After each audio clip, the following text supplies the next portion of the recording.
आप सभी को नमस्कार। कार्यक्रम की विधिवत शुरुआत करने का वक्त आ चुका है। आप सभी का बहुत बहुत शुक्रिया यहाँ पे आने के लिए।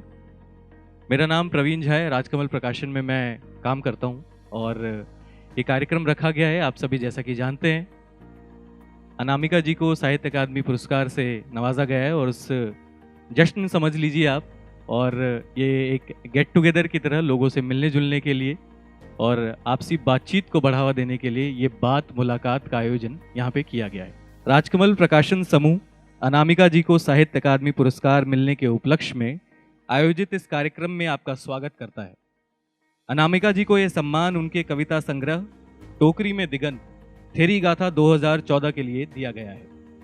इस कविता संग्रह में कस्बों, गांवों, ट्रेनों की, बसों, पंचायत घरों कि स्त्रियां और विस्थापित स्त्रियों का बुद्ध से काल्पनिक संवाद है।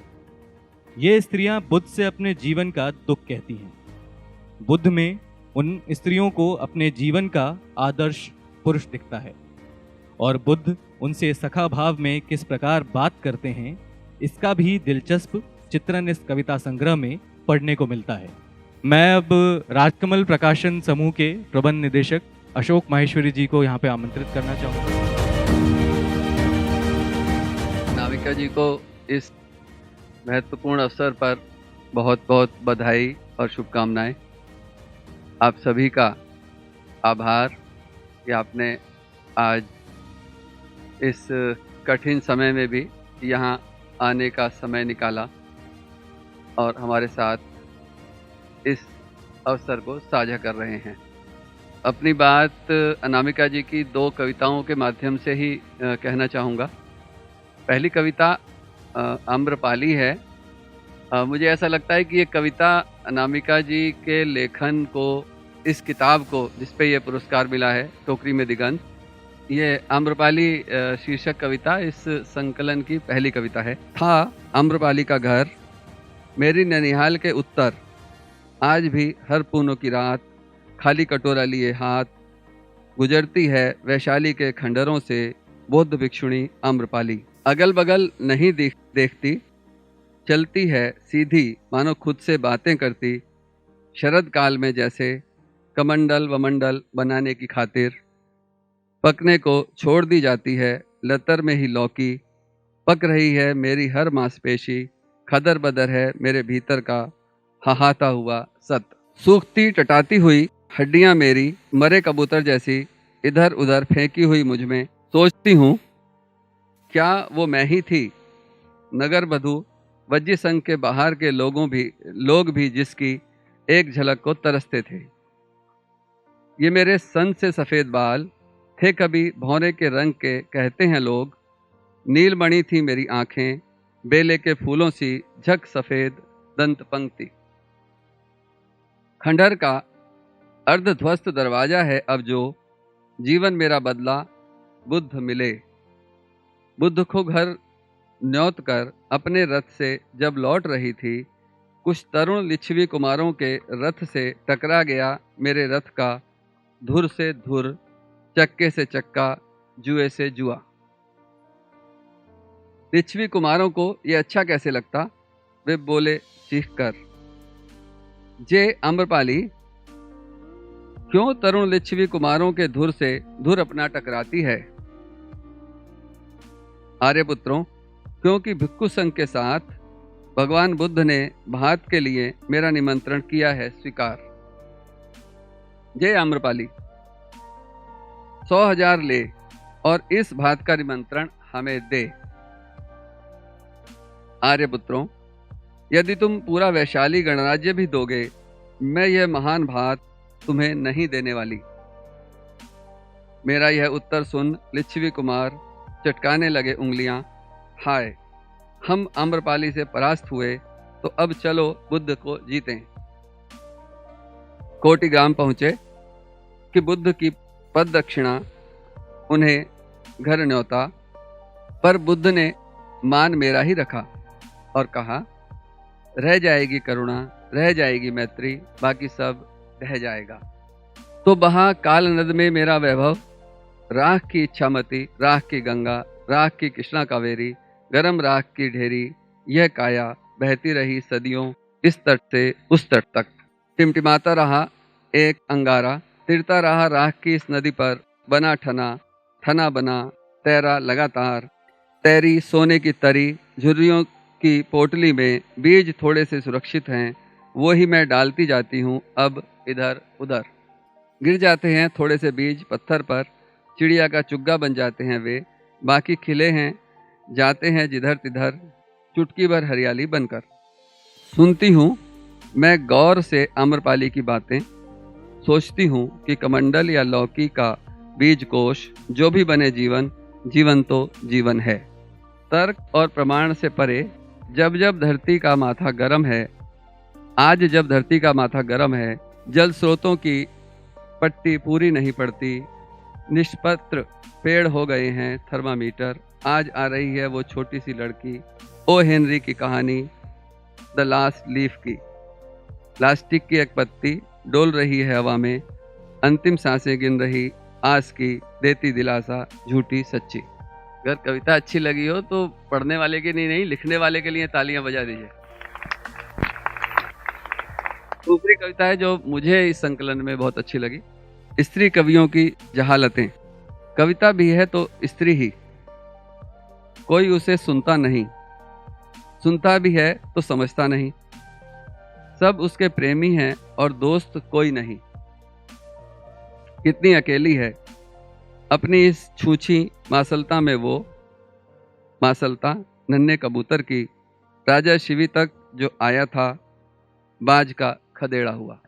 धन्यवाद। अब मैं मंच पर हमारे साथ यहाँ पे अब अनामिका जी को आमंत्रित करना चाहूँगा कि वो आएं और 2 शब्द कहें और कार्यक्रम को हम फिर आगे बढ़ाएं। अनामिका जी।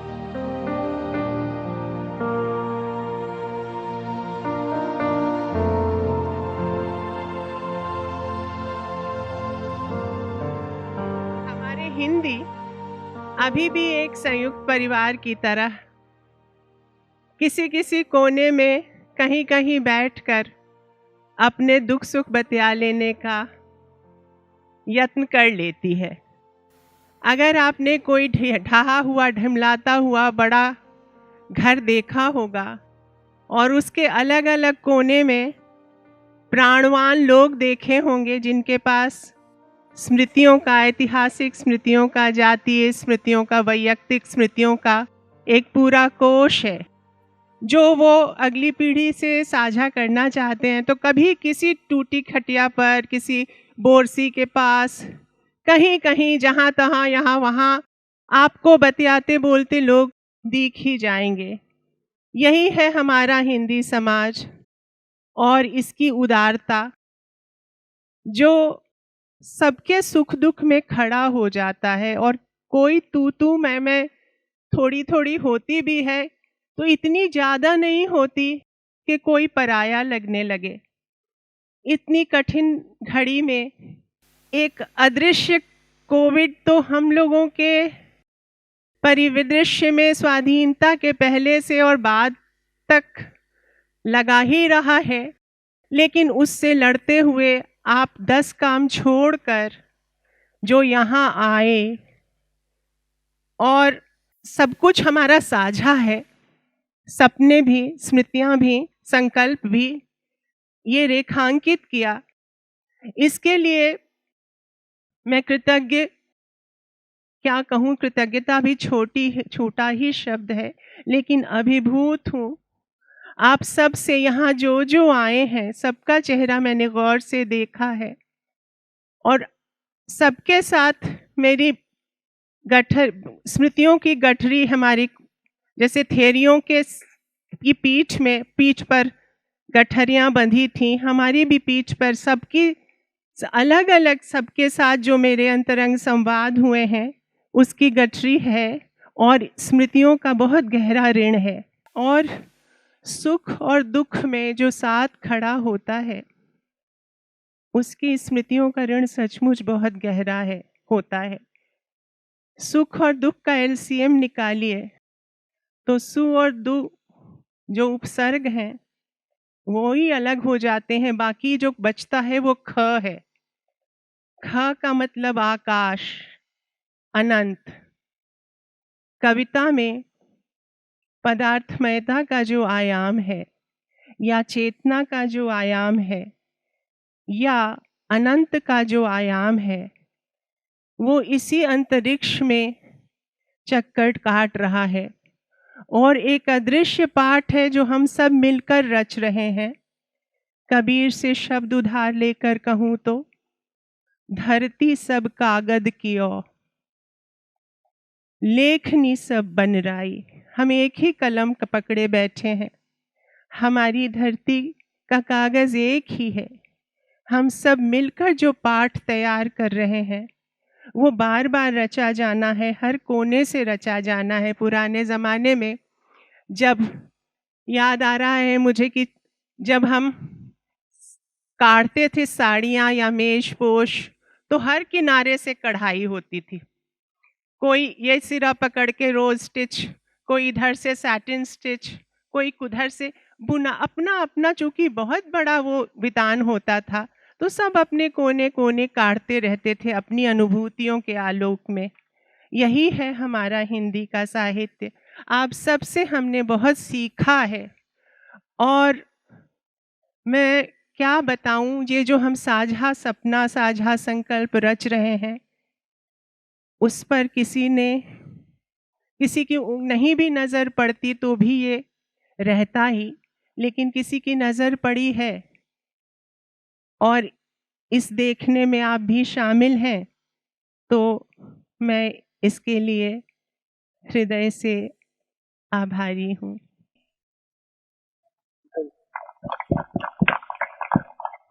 अब मैं राजकमल प्रकाशन समूह के प्रबंध निदेशक अशोक माहेश्वरी जी से गुजारिश करूंगा कि अनामिका जी को राजकमल की तरफ से एक छोटी भेंट।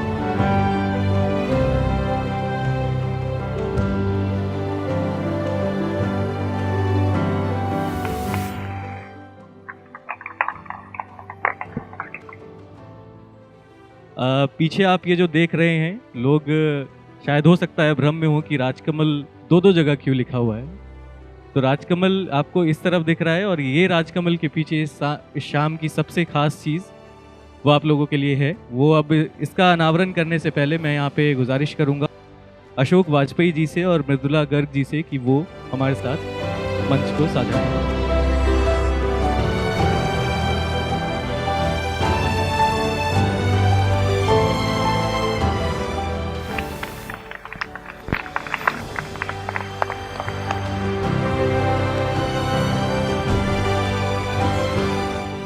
दिगंत थेरी, उसका एक नया कवर आप लोगों के सामने। एक बार जोरदार तालियां इसके लिए।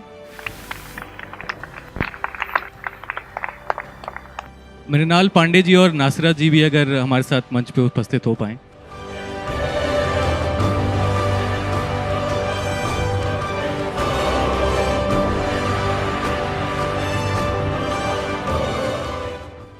हमारे साथ कुछ वक्ता हैं यहाँ पे जो जिनसे मैं गुजारिश करूंगा कि वो आएं और अनामिका जी के बारे में दो शब्द और किताब के बारे में टोकरी में दिगंत थेरी गाथा 2014 के लिए दो शब्द कहें। सबसे पहले मैं मृत्युंजय जी को यहाँ पे आमंत्रित करना चाहूंगा। अनामिका जी को शुभकामनाएं। दो तीन चीजें मुझे कहनी है इस मौके पर। पहले तो ये कि उनकी कविताओं ने और उनकी पीढ़ी की जो कविताएं हैं, उनकी पीढ़ी के जो कवि हैं, उन लोगों की कविताओं ने मुझ जैसे, कम से कम मैं अपने तहीं तो कह सकता हूं कि मुझ जैसे जन्मना पुरुष को अपने भीतर बेहतर तरीके से झांकना सिखाया है, अपनी पावर पोजीशन को समझना सिखाया है। हमको ये भी सिखाया है कि कैसे जो युगों से जमा हुआ पुरुष है उससे कैसे निपटा जाए, कैसे देखा जाए उसको। और साथ ही एक कवि के रूप में मैं ये कहना चाहता हूं कि एक एकदम नई जीवन के अनुभवों से दीप्त भाषा, जो कि जिसमें आमतौर पर पुरुष स्वरों का ही वर्चस्व रहा था, वो उन्होंने हमको एक नई भाषा दी। तो इस लिहाज से कहिए तो जो उनका हमारे ऊपर दाय है वो बहुत बड़ा है। और वे लगातार अपनी कविताओं में आप देखिएगा तो जो एक चित्त सम्मोहन है, पुरुष वैचारिकी का महिला द्वेषी स्वर है, उसको बहुत सलीके से, बहुत आराम से उसके खिलाफ बात करती हैं। कोई तुर्शी नहीं है। कभी कभार व्यंग्य भले मिल जाए आपको, परम पिताओं बख्शो जैसा व्यंग्य, लेकिन वो तुर्शी उनकी कविता में नहीं दिखती। एक तरह की मजबूत धीमी जिरह, जैसे कोई वकील अपने केस के लिए बहुत धीमी मजबूत जिरह करता है, वैसी आवाज में उन्होंने हमको कविताएं दी और हमको सिखाया कि सिर्फ झगड़े करने से कविताएं नहीं बनती, प्रतिबद्धताएं दूसरे तरह से भी व्यक्त की जा सकती हैं, दर्ज की जा सकती हैं। और सेंसिटाइजेशन का काम बहुत लंबा है, उसको बहुत ही एहतियात से और बहुत आराम से और बहुत दिनों के प्रोजेक्ट की तरह चलाया जाना चाहिए। दूसरी जो बात मैं कहना चाहता हूं कि वे एक प्रतिबद्ध कवि हैं। प्रतिबद्धता का एक जमाने में जो रूप रंग हुआ करता था, उस प्रतिबद्धता शब्द के अर्थ को फैलाने वाली, उसको विस्तार देने वाली, उसको वंचित दुनिया के नए इलाकों में ले जाने वाली प्रतिबद्धता उन्होंने विकसित की है। स्त्री दुनिया के प्रति उनकी प्रतिबद्धता, स्त्रियों के खिलाफ जो पुरुष वैचारिकी है, पुरुष मानसिकता है, पितृसत्ता है, उसके खिलाफ उनकी प्रतिबद्धता बहुत ही साफ है, बहुत ही जाहिर है। और ये जो काम है इसको वो बहुत दूर तक ले जाती हैं, वो इतिहास की पुनर्व्याख्या तक ले जाती हैं। आप जानते हैं कि, हम सब जानते हैं कि इतिहास की पुनर्व्याख्या किसी भी नए के लिए बहुत जरूरी काम है। सो वे थेरी गाथाओं के रास्ते, राम के तमाम तरह के मिथकों और इतिहास के भीतर घुसकर, वहां जीवन के अनुभव रखकर उन सारी घटनाओं को, उन सारी कहानियों को फिर से लिखने की, फिर से दर्ज करने की कोशिश करती हैं। रही पुरस्कार की बात, तो क्या पुरस्कार दे सकता है? हमारी भाषा की इतनी शानदार कवित्री के लिए क्या देगा ये पुरस्कार?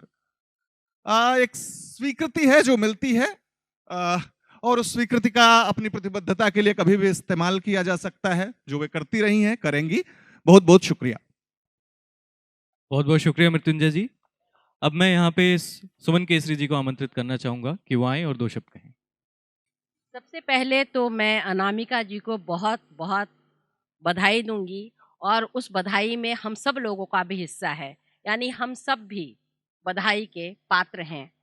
और कवि होने के नाते तो मैं विशेष रूप से इसको महसूस करती हूँ कि हम बधाई के पात्र हैं। अनामिका जी को मैंने बहुत समय से, मैं अनामिका जी को पढ़ रही हूँ, और जो बात मुझे सबसे अच्छी लगती है उनकी, वो ये है कि वो एक आत्मीय संबंध बनाती हुई कविता रचती हैं। उनकी कविता जैसे आपसे, पाठक से, श्रोता से एक संबंध बनाती चलती है। वो कहानी जैसी कहती हैं। उनकी कोई भी कविता एक कहानी की तरह होती है, जिसमें जीवन भी है, दुख भी है, और जैसा कि उन्होंने अभी खुद कहा कि दु और सु, अगर ये प्रत्यय और उपसर्ग हटा दिया जाए तो ख बचता है, यानी कि आसमान।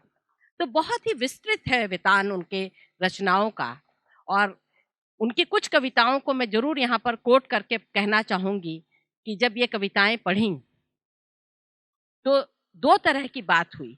एक तो सचमुच में आंसू से बहते हैं, और दूसरा लगता है अरे इतनी छोटी सी, मतलब दो व्यक्तियों का नाम लेकर के, जिसमें से एक नाम है और एक अनाम जैसा व्यक्ति है, कितनी दूरी तय कर ली है उन्होंने।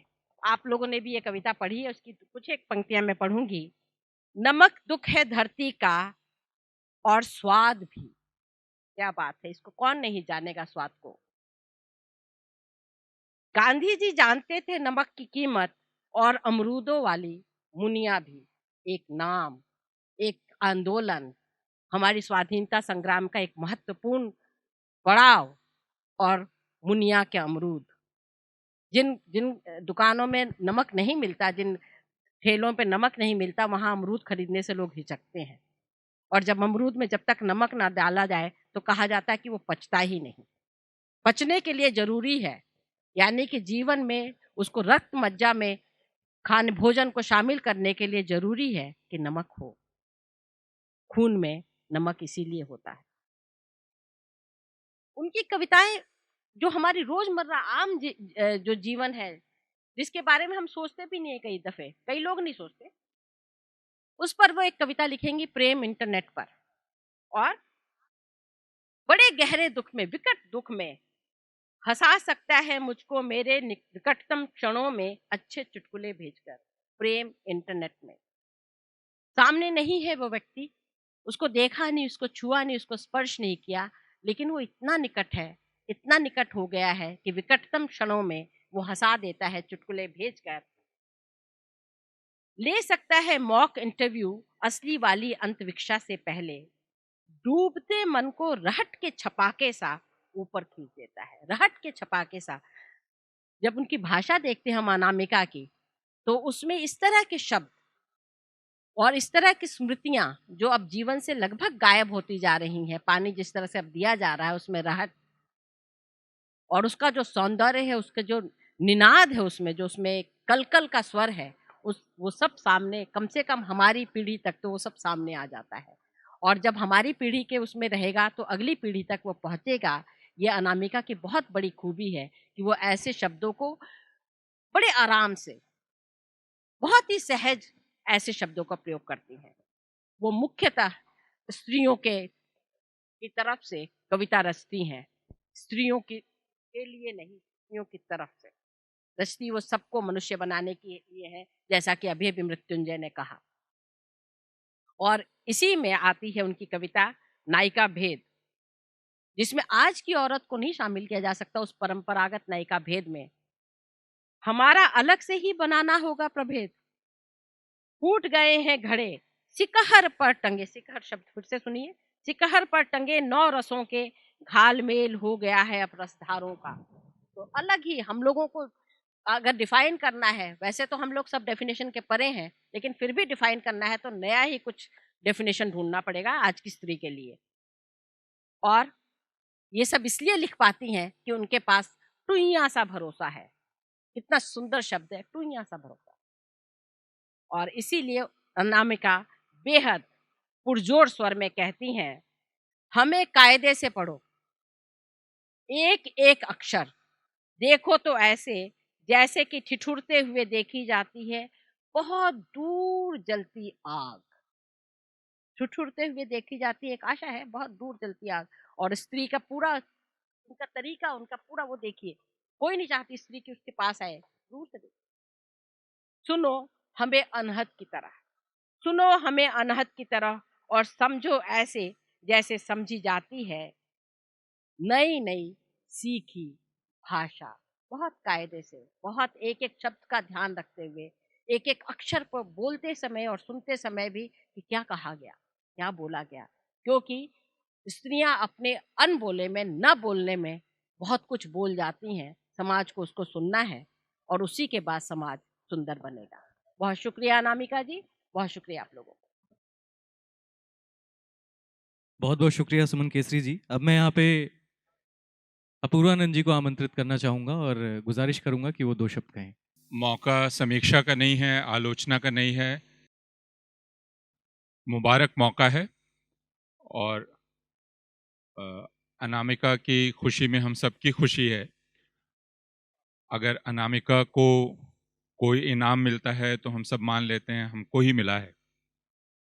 और हमारा तो कुछ खास हिस्सा भी है क्योंकि हम बिहार के हैं, उसी मुजफ्फरपुर की हैं जहाँ मेरी पैदाइश है, तो कुछ ज़्यादा हिस्सा है।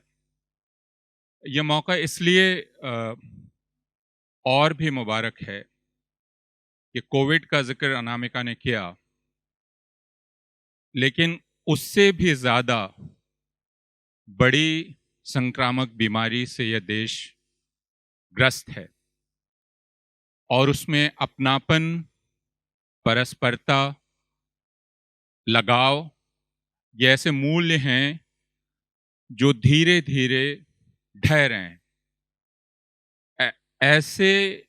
ऐसी स्थिति में ऐसे मौकों का मिलना जहां हम एक दूसरे से मिल सकें, हंस सकें, दुर्लभ होता जा रहा है और ऐसे सारे मौकों को संजो लेने की ज़रूरत है।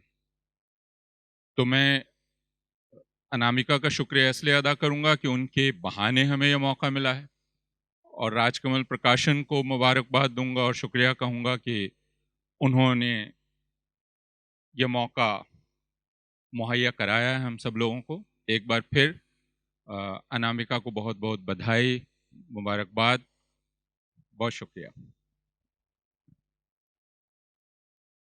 अब मैं अशोक वाजपेयी जी को यहाँ मंच पर आमंत्रित करूंगा। मित्रों, सबसे पहले तो अनामिका को बहुत बहुत शुभकामनाएं और बधाई कि उन्हें ये पुरस्कार मिला।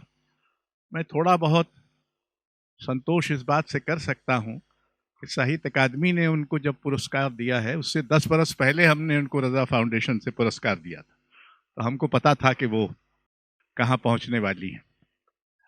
मुझे उनके बारे में जो बात संक्षेप में कहनी है वो ये है, कबीर की एक पंक्ति है, ताते अन चिन्हार मैं चीन्हा, यानी उससे मैंने, वो तो शब्द की महिमा में कह रहे हैं कि उससे मैंने जो अनचिन्हार था उसको चीन्हा।